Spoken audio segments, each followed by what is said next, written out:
Good morning mga Swissy! So welcome to another hotel room tour, Albergo Hotel in Baguio City. So mga Swissy, simulan na natin dito sa hallway. Katapat na katapat ng room namin, meron ditong water dispenser. Only refill yan. Pero hindi ko na natry kumuha ng tubig dito mga Swissy dahil bumili na lang kami sa 7-Eleven.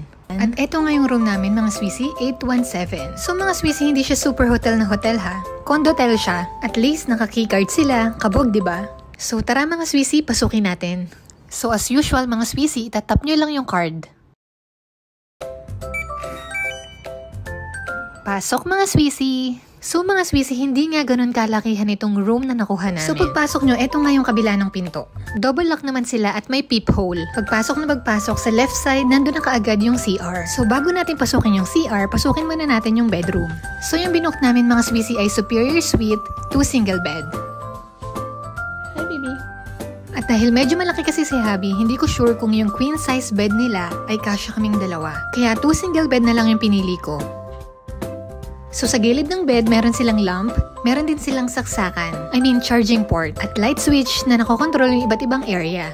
So katapat ng bed, meron silang cabinet. So provided din nila yung 2 cups, tapos meron din coffee. So syempre cabinet na pwede kayong magsampay ng mga damit nyo na hindi pwedeng malukot. So sa taas yung hanger area, tapos sa baba pwede kayong maglagay ng sapatos. Next is vanity area. So dito ko na pinatong yung mga skincare ko tsaka yung mga makeup. Meron silang malaking salamin. So meron din computer chair kung gusto nyo dito mag-makeup. Meron din silang pa-TV pero hindi na namin na-open. At meron din silang blower.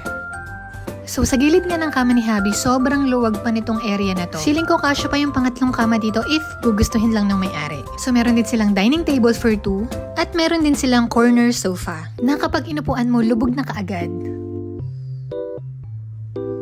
At sa taas ng sofa, merong bintana na overlooking yung Baguio. Bundok na merong mga bahay-bahay. And last, pasukin na natin yung toilet.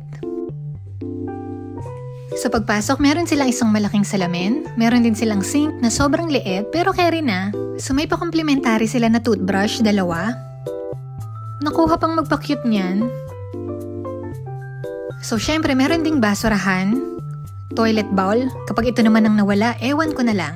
Meron din silang pabidet at shower area. So meron din silang kasamang 2 towels. So yung shower area nga medyo madumi siya pero pwede na. Kung hindi naman kayo maarte, carry na yan. So nagdala kami ng shampoo tsaka ng conditioner dahil ang liit lang nung meron sila dito. By the way, meron din silang water heater plus factor. Yun lang mga Swissy. Bye bye! Thank you!